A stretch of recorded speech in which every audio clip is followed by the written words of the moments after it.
John Whitney, Chief of Superstition, Fire, and Medical, and he's going to talk to you about humongous crowd management. All right. Thank you. Morning, everybody. How are y'all doing? All right. I don't know, maybe by a show of hands, which is worse, being the first presenter of the day or the first presenter after lunch is always the tough spot. So I'm honored to be here. As Stan mentioned, I've had quite a bit of experience with. Is that the clicker? Awesome. Thank you. I like the big obvious arrows, making it firefighter proof. But I could choke on this, so it's not exactly firefighter proof. No, I'm really honored to be here. Stan said it was casual, but I have shoes on and a tie, and I don't have a cocktail, so it can't be that casual. So we'll discuss our differences there. So Stan gave me this topic, and I liked it. It's a fun topic that we can talk about, and humongous crowd management. And I know the overarching conversation and theme of this conference is that state of mind, state of emergency, state of mind. So I kind of want all of you to kind of get in that concept. So when we talk, I'm going to do a quick intro here.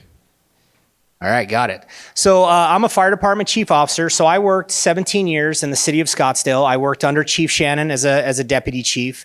I worked alongside Troy Lutrick, which I'll mention here in a little bit. He was Scottsdale's emergency manager. And, plug your ears, Troy, but he is the absolute best emergency manager that I've ever worked with. So true kudos to him. And we're going to talk about availability of those resources in a second. I have quite a bit of experience in emergency management as well as event management. And then I have masters in emergency management, masters in homeland security, all that fun stuff that, a lot of you all have. And then all the certifications. I'm currently the fire chief of Superstition Fire and Medical District. We are east of Mesa. We are over in the Apache Junction, Gold Canyon area, covering that side as part of the automatic aid system. I also have a company that I run on the side called Emergency Concierge International that deals with on-site crisis management and emergency operations planning for meetings and events. My wife is in the meetings and events industry. We kind of collaborated on that and created that system. As you can see on the bottom, for those of you that are good students in reading ahead, I have a silky smooth voice. I'm devilishly handsome, as you've already figured out on your own. And I'm honestly probably the most humble person that I know. So to say you're in good hands is an understatement. So let's talk about what defines a humongous crowd. So I imagine when you think about that, in your head, you think of that, this is and one of, Troy and my experience is one of my biggest experience with humongous crowd management is the Waste Management Phoenix Open. So when you think about humongous crowd, I imagine that's a lot where your head goes. Right? But in that state of emergency, state of mind, I want you to think of the concept of humongous crowd as a relative term. So humongous crowd varies depending on the demographic of your attendees, the factors of your event that we'll talk about for consideration, the size of your venue, the type of the event. All of those things really vary what we determine as a humongous crowd. The simplistic approach is simply to look at numbers, okay? What I'd like to challenge all of you with that state of mind approach is think about it in the concept of availability of resources, complexity of your event, and all the considerations of what that looks like. If I took 1,000 people and put them in this room, that could be a humongous crowd relative to this venue, to this room, to this space. So we're going to talk a little bit later about how we let ourselves off the hook. I want to come right out of the gates and say, you have to consider all of those factors as it relates to humongous crowds. We will also talk, of course, about large numbers of people and how that dynamic impacts it. So when we talk about the humongous crowd considerations, these are some of the items that I identified when I was building this. When I built this PowerPoint, and the emergency managers in the room and those of you that have managed events, right out of the gates, you're wanting to go down that, getting into the planning mode, which we'll lead into. But I also recognize that other people are going to come in and talk to you about planning, so I want to stay above that. So we're going to focus specifically about the considerations of what kind of makes a humongous crowd and the things that you have to consider along the way. So we're going to hit on event type, venue, your crowd flow, your environmental factors, evacuation consideration, an incident within the incident, as well as probably the most significant consideration that you'd have to take into account when you're looking at your event type and your crowd dynamics. Who has an idea of what that looks like? I didn't see any coffee, so I don't know how awake you are yet. What do you think? I saw you raise your hand. Oh, okay. No, I said it once. You said it. No. What do you think is the most significant consideration? I think one of the most significant considerations when you look at all that other list, what's another key factor that really impacts your event management? Okay, type of crowd, yeah? Yeah, the nature of the event. We talked like the event type, those types of things. Any other guesses? Weather, we got the environmental factors up there. What else? The people managing it, right? The team, the availability of resources. I'm going to give you a simple one, and I mentioned it already. Am I back up there? Alcohol, right? It's one of the most common things that we deal with in our events. Now, if you're doing planning events for your vulnerable populations, things like that, this may not be a factor, but it is a consideration when you're dealing with events. Or if you are taking or participating in a large event with a more vulnerable population, and alcohol is a factor. So it is something that comes up on a regular basis. You take your normal event, sans alcohol, and you add alcohol into it, all the complexities of that change significantly. So it is something to be considered. So when we talk about event type, when we talk about the type, Chief Shannon always used to use the example of, is it a Yanni concert or is it a death metal concert? Personally, I'd rather take my chances at a death metal concert because Yanni fans kind of weird me out. No offense to anybody in here, but I'm standing on my position. So you have to think about what type of event is it? Specifically for you all, what is the attendee demographic? Are we dealing with vulnerable populations? Are we dealing with senior populations, folks that have mobility concerns, et cetera, those types of areas? You have to think about what are the attendees. Are those attendees going to be commingled with other attendees that do not have similar factors? Am I taking a more elderly population and then integrating them in with a bunch of college kids? Those types of things are all the factors you have to get unique about your dynamic of your event. This is part of that research phase of the whole planning process to figure out what you're dealing with. The spread. Are you isolated in a specific area? Are you spread out over a large demographic area? For example, a marathon versus a concert. Concerts can have a lot of people. They're high intensity, but they're a smaller geographic spread. A marathon, less people, but you have a more geographic area to cover. So you have to consider that factor from a resource availability standpoint. The duration, how long are you going? This gentleman over here mentioned your resource availability. If you're going in, when we did the Waste Management Open, that's about, the on-site is about 7 14-hour days in a row. You have to be cognizant of how much your team can support. You have to stay diligent. You have to stay relevant, aware, accurate, all those things throughout that long duration. Is it short duration, long duration, whatever that piece looks like, you have to be ready and available to navigate whatever that flow looks like. So that's all just dealing kind of with that event type.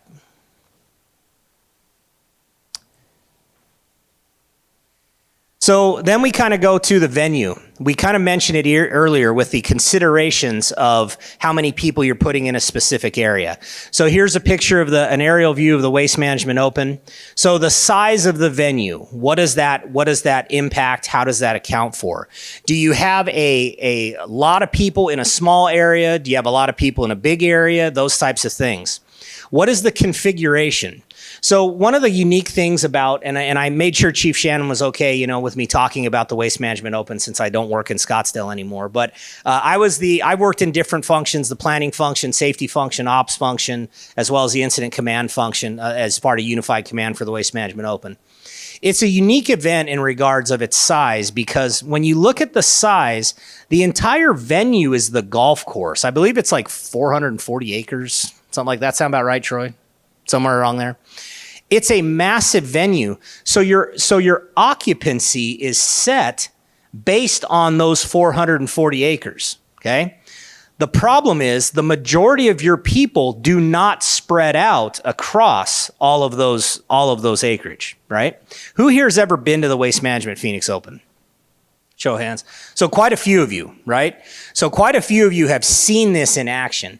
If you look at kind of this bottom corner and this central, kind of like the bottom half or 2/3 of that, that's where everybody hangs out, the entire population. When I was there as the incident commander on a Saturday, we had 280,000 attendees. And we were at the time, the city of Scottsdale was 218,000 in population, to give you a perspective of how many people were there.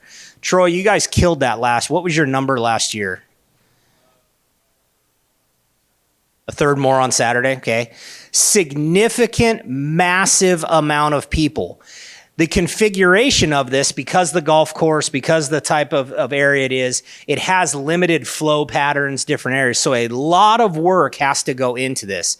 And I hate to break it to you, but there is alcohol served at this event, if you have not noticed. Significant amounts of it.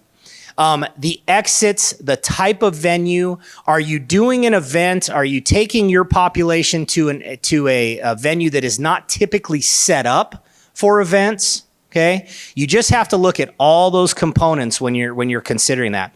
This is not, and again, we're going to talk about some resources and communication then. This is not designed to overwhelm you. It's just designed to talk about all the different considerations that go into this to make sure that we're diligent about protecting the folks that we're responsible for. When we talk about crowd flow dynamics, this is a big discussion that goes on. When I set up events, when we do different events, we look a lot at people movement, okay? So the venue layout, and I did the resource, it's AI Magazine in 2023. This is a study on crowd flow dynamics, and they have the different areas to kind of get the scientific flow. We talk a lot about that, especially when you're moving large amounts of people in areas that may or may not be designed for that type of demographic. When you look at, let's say, State Farm Stadium, things like that are large people moving venues, those are typically set up a lot better for that crowd flow, movement, et cetera. You take and you apply this to a golf course, you take and apply this to something that's not typically used to having large crowd flow. You have to be really cognizant about what that looks like. You also have to think about it in a two-dimensional or two-way system. There is the flow in, right? Ticket checking, credential checking, all of those things. There's the flow out. I guess it's three ways. The flow out of when the people go to leave. And then what if they have to evacuate in an emergency? Because everything changes when you have to evacuate in an emergency. So when you talk about your nice sign that you put up for your sponsors, your expo tables, things like that, all of those items that you're putting in the way that potentially become impediments to the crowd flow movement and crowd flow dynamic, that becomes problematic. So you have to picture yourself in your mind. We're always on the front end where the emergency managers in the room, those who have dealt with emergency scenarios and event management, we always think about the bad scenario. So Norm talked about the different testing of plans, running through different scenarios, the turfs, the active shooter event, et cetera, because we really want to challenge that. If things go poorly, how do we get people out of here? And we have to be really thoughtful about how are those people going to move? And a lot of it depends on where the location is, all those types of things. People typically want to go out the way they came in, which is not always the best solution. So you have to be really thoughtful about that. You also have to consider congregation zones. Again, going back to the venue size and configuration, where are all those people going to hang out? If you have an inside-outside event, even though your event space is both processes, if it's this time of year, where are the majority of your people going to hang out? They're going to hang out inside. So you just have to be thoughtful. You have to put yourself in the mind of your attendees as much as you can, then put them in that sort of worst-case scenario. Now, we say worst-case scenario, but you honestly can't plan for worst-case scenario. You take the Waste Management Open, you fly an airplane into the 16th hole, We got scalable systems. We have an incident command system that goes into place. But what we try to spend a lot of time on is the realistic what could actually happen. What are the things that could go on that would really be kind of our more higher frequency, higher likelihood events. So it's putting yourself, again, state of emergency, state of mind, kind of playing that devil's advocate, red teaming it, whatever whatever you want to call it, going through and testing out that system. The environmental factors and alcohol. So Stan mentioned environmental factors. This is a list from the National Weather Service, and it kind of talks about the different ones that are up there. There's all sorts of stuff to consider, especially if you are doing outdoor events, and especially if you have vulnerable populations who potentially can't adapt to the heat as much, can't adapt to the cold, more inclined to the dehydration. You have to look at your weather. You have to look at the factors, and you also have to consider your entire crowd movement and attendee movement. Even if the people are inside, if you're moving them or transferring them from one area, they're going to be outside at some point. This has to be a consideration. So you have to look at all of the factors that could potentially impact that with this. And as you expand into the humongous crowd environment, remembering that it's a relative term, all of these factors become more and more impactful. It's an exponential growth as you start moving and managing more people or a number of people that maybe outpaces your event venue, for example. And then obviously we talked about mentioning the evacuation. Again, humongous crowds, vulnerable populations has to be a consideration. Where are your exits? What do your exits look like? Are there things blocking it? And unfortunately, you can't trust always the systems that are in place. We call it, trust but verify. So we do in the side business I have, we do a lot of events at hotels, resorts, things like that. And a lot of times your exits are actually blocked on the backside. You're in the conference room, it looks fine, there's a door there, it's got a nice red sign over it. When you go try to open the door or you go into that hallway that is the exit path, it's crowded with food and beverage, laundry carts, all those types of things. You have to trust but verify. Make sure you are providing the safety and security for your folks. You also have to consider the fact that your primary exits may not be accessible. So you have to be very thoughtful about, all right, if something happens and we're here with maybe one of our vulnerable populations, how are we going to move them out in a safe fashion that doesn't cause more problems or more issues other than the emergency? So you have to be very thoughtful, very considerate about those types of things. You have to make sure, you have to think about, is our evacuation going to be more passive versus active? And how do we adapt to those scenarios? So if it's, as Stan mentioned, okay, fire alarm goes off, it's kind of that passive but intentional evacuation, right? What does everybody do when the fire, and I love that Stan just went right to it. What does everybody typically do when a fire alarm goes off in a setting like this? Nothing. Everybody looks around and goes, it's a fire alarm, right? And it's like, no, that's the point of that thing, is to garner action. Let's put it that way, right? So, and hey, I'm not judging. I've been there, man. I'm probably, those of us with fire experience are probably the worst about it, right? So it's those types of things. You have to consider. So passive, fire alarm goes off. You grab your phone, grab your purse, grab your stuff that you can't live without, and you walk out the door, right? That's more of that passive. If we get into that very active, like vast emergency explosion and people are running out, or we are having to rapidly evacuate our attendees, the people that we're responsible for, that has to be a consideration as well. You have to be thoughtful about all of those different factors. And again, you don't have to lay awake at night, worrying about it, sweating it, things like that. You just have to be considerate of that. You have to put yourself in that state of mind to handle that state of emergency and be very adaptable in how you approach it. Okay? The other ones on there, looking over there, holding areas and then staff power available. So holding areas talk about, if you're going to evacuate a group, especially a group with vulnerable population or a large group, you have to consider, what are you going to do? Are you going to try to hold them? Are you going to package them up and leave? What are those types of things to look at? If there is some sort of law enforcement involved event, a lot of times PD will like to hold people, and they will like to interview them or make sure that there's no bad guys mixed in with them. When we think about those environmental factors, especially in Arizona, that is a key consideration.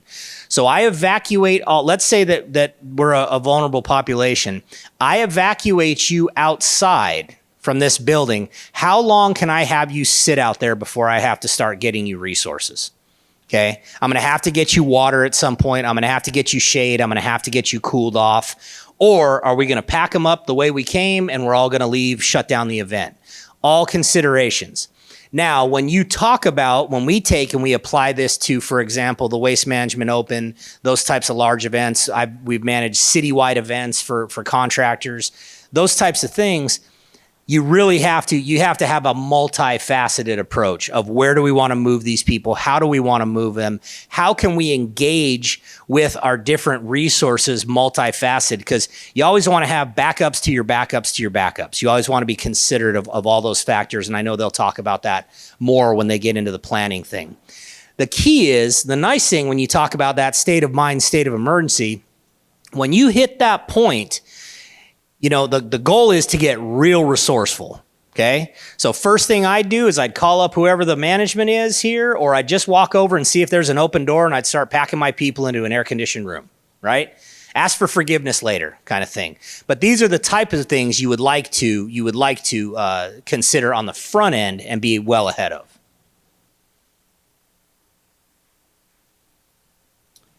And then we talk about the incident with the incident. This goes back really to those large scale events, the really humongous crowd pieces. So what we talk about is, and we had this experience when I was the incident commander at the Waste Management Open. We had a technical rescue that went on during the Saturday of the Waste Management Phoenix Open. So we have 280,000 people out there. We're out managing that event. We have numerous calls for service, numerous transports of people needing medical assistance at the hospital. And through all of that, so this is all so everything we have set up is designed to manage those types of events. Then we have a guy who tries to take a shortcut and falls 12 feet on his head into a concrete retention basin, okay? Now, fortunately, he was intoxicated, and drunks do great when they fall, get in car wrecks. It's the craziest thing. But he was still in a bad way. So we had to perform a technical rescue on him during the Waste Management Phoenix Open. Okay, so what we did from that is we started building and designing our incident within an incident, because the incident commander and all of the resources from the Waste Management Phoenix Open cannot be stripped away from the event needs to go handle that specific issue. So we have to talk about bringing in outside resources. What is the command structure? How does that command structure coordinate with the on-site command structure? Because you can't abandon all of this to deal with this isolated issue. So we built a system that manages the incident within the incident. We took our safety officer, who becomes the operations chief, has a safety officer replace them underneath, goes through, and we actually implemented this 2 or 3 more times in my experience for different events. Okay. And what it does is it keeps your event command structure managing the entirety of the event while allowing you the ability to be flexible to go in and grab something unique, especially, and again, usually these are significant events within the event. So it's just something you also have to think about of how much can we handle before we have to get outside resources involved. And when and if we get outside resources involved, how do they integrate into our current system, okay? And we talked about alcohol. That is just a factor. The more people you have, the more booze you give them, the wilder things tend to get. So it is a consideration. Again, depending on the populations that you are all dealing with, this may or may not be a factor. But I also challenge you to consider the other people at the event. If this is a factor, it does change a lot of things in your area.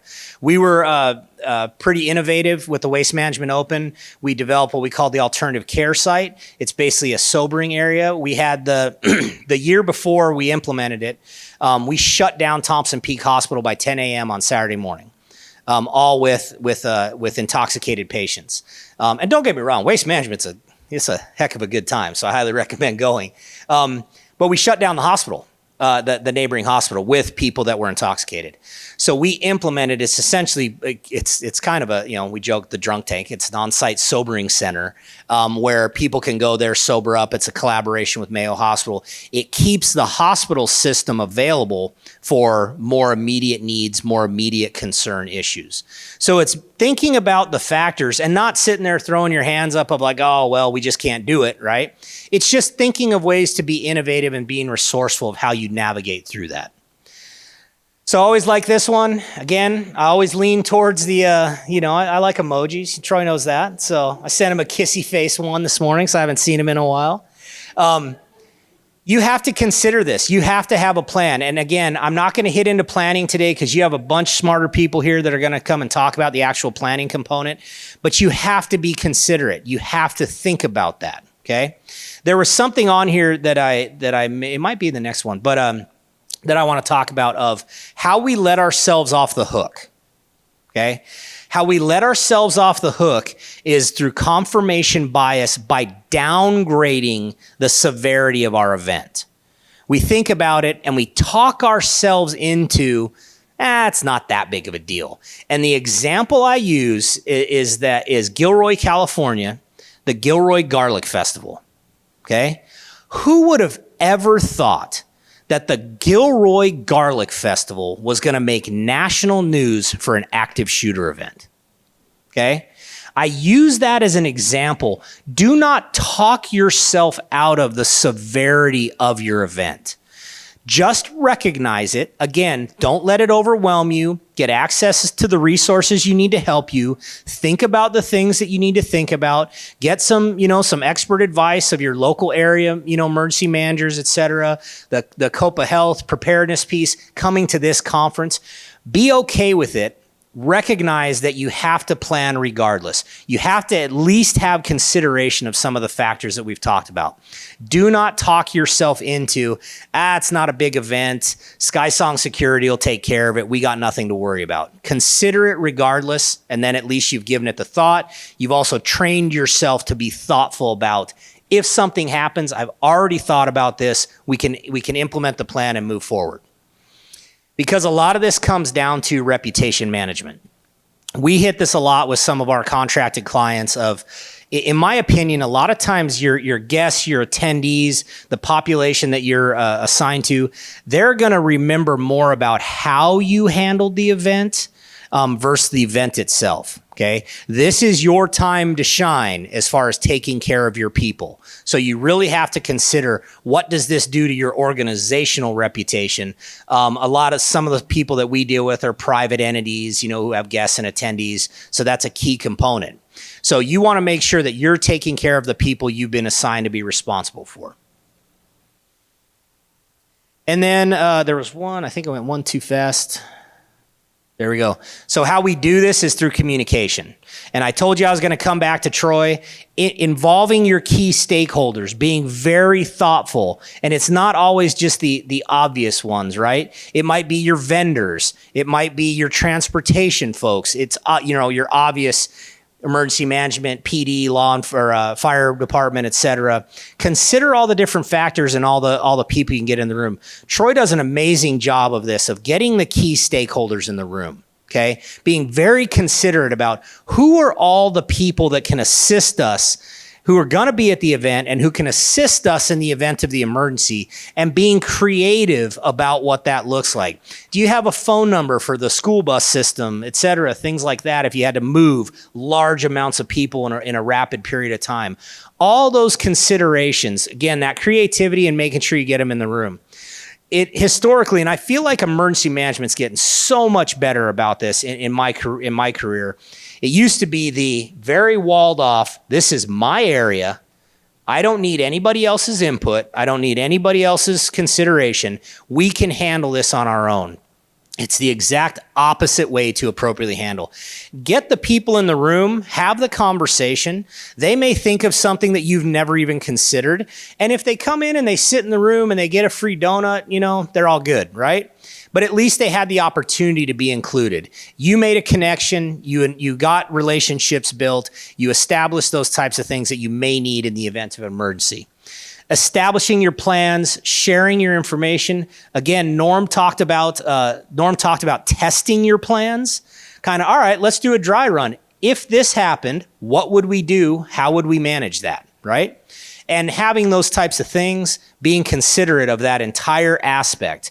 Because I'm not, if plans aren't actionable, if they haven't been tested, if you haven't done the kind of the dry run, the red team, the dirt dive, whatever you want to call it, you haven't tested it. And you really need to do that to see where are those little loopholes. That might just be as simple as a staff meeting before you go out to your event, right? Just a conversation, go, all right, if we had to evacuate, how would we move these people? Where would we take them? It could be as simple as that. But you got to get the conversation going because it creates this mental picture in your head that you can switch into very, very quickly. And then communicating actively throughout the event. Don't get hunkered back into your hole. You get on site, continue the communication because it's all about communication. When they do hot washes, after action reports, one of the common themes forever and ever and ever and ever and ever and ever and ever and ever, right, is communication or the lack thereof. Interoperability was a key component. I think Troy came out of 9/11, right? Was that the key on interoperability? Was that when that kind of became a big thing? Interoperability. What is your ability to communicate with each other? Okay. One of the things that we dealt with, again, humongous crowd management in the Waste Management Phoenix Open. Majority of the people in this state have Verizon Wireless. Okay. That event can shut down the Verizon Wireless system. We could literally watch as the bars on your phone disappear, okay? Because there is so much flow. So that's a conversation about again, when we talk humongous crowds, massive amounts of people, that is getting with Verizon. They do a ton of work to get that stuff upgraded. We have a private public safety band, broadband that we have access to. It's those types of things that you wouldn't necessarily consider, but you have to be thoughtful of. So when you're thinking about your communication, how are we going to communicate? Can I talk to you? Can I talk to you? Can I talk to you? Can you three talk to each other? Do we have that ability? Sometimes that's radio traffic. Sometimes it's as simple as cell phones, but you have to be considerate of that. Again, depending on your event, that might not be a significant consideration from the technology aspect of how you communicate, but a significant consideration is always the fact that you do communicate. And how are you going to communicate? And who are you going to communicate to? This is my crisis management team. Okay.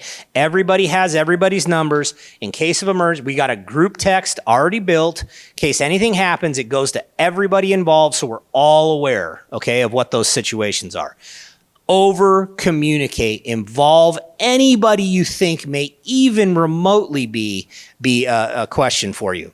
And take access to the people that you have access to. Again, I told you I was going to come back to Troy. He is amazing, literally the best I've ever seen. And I would never say this in a private setting to him. These are resources available to you in your communities. The communities you work with, there's a lot of emergency management resources, event management resources, that you can just call sometimes and pick their brain. Coming to things like this, I'm proud of all of you for educating yourself. We take this very seriously. We don't dismiss it. We're very, very thoughtful about it. We encourage all of you to do the same. With that, I'm going to give you my contact information and one of my favorite quotes here by Benjamin Franklin. But please feel free to take a picture of that. If you have any questions, if there's anything I can help you with, set you in the right path, the right direction, I'm happy to. And because it's all about the safety of our folks, the safety of our populations, and maintaining that state of emergency, state of mind, being very thoughtful about that. So I hope you all have an amazing day. I thank you to Stan and Jeff for giving me the opportunity to come up here and talk, and for my 10-minute guy back there keeping me on task, and our amazing sign language folks. So I hope you all have an amazing event. Welcome to Scottsdale. It's my home that I love. So have a great day. Thank you all very much. Chief, a quick question though. Right when you think you've learned it all or you've seen it all, did you ever think that you needed to surveil rooftops along a parade route because of an active shooter? I'm thinking about Highland Park, Illinois. Yes. Right when you talk about you've got every base covered, an incident like that happens on the 4th of July. Yeah. It's a constant learning curve, isn't it? It's a constant learning curve. It's constant iteration, innovation, creativity. And honestly, sometimes, and this is going to sound really weird, but sometimes you almost have to go to those dark places. Okay? When we build plans for our clients, we red team it, right? And we talk about, all right, how am I going to penetrate this perimeter? How would I do the most amount of damage with the least amount of resources in the quickest fashion? So surveying rooftops, those types of things, the shooting, the attack that happened in Nice, France. What'd they do? They couldn't get the stuff into the venue, so they just waited to cause the panic to get everybody to exit, and they got them at the exit, right? You have to be thoughtful about, again, you don't want to lay awake at night, you don't want to cause everybody anxiety and depression and all that kind of stuff, but you have to be thoughtful. You have to stay relevant in some of the bad things that can happen. And again, don't talk yourself into, we don't have to worry about that. It's not that type of event. There is no type of event. It is whatever causes damage and gets attention. So you absolutely have to stay innovative. You have to stay relevant. You have to see things are changing in the world that you deal with and strategize how to approach that. Well, when Gil and I teach the long-term care sector, incident command and interoperability, we talk about the concept of optimistic bias. It's going to get you every time. How bad can it really be? Yes. Yep. Yeah. Well, hey, what's the worst that can happen? Well, the Garlic Festival. I couldn't believe when I got the text from a buddy in Gilroy that there's a shooting at the Garlic Festival. Yes, absolutely. And when we talk about the incident management team, another, I think, confirmation bias or optimism bias is like we don't need that, right? We don't need to get that detailed into it.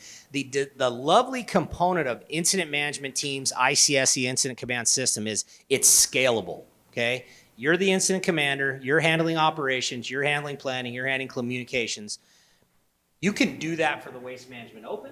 You can do that. I'm Italian, so I talk with my hands. So the mic thing's been hard for me. I'm like, but you can do that scalable. You can do that for this event. I'm sure you've designated who is in charge, who is doing what. It's clearly defined systems, span of control, communications, et cetera. And the beauty is, as things go bad, as things escalate, you just keep expanding the organization. It's one of the most amazingly designed systems. So when they talk about that more today, think it can be scaled up to the degree that we did it at the Waste Management Open. It can be scaled down to the smallest of events. So I'm hearing it's all about the F word, flexibility. Yeah. That's not where I went. But yeah, I'll give you that. That's where I went. Absolutely. You got to be flexible. You just...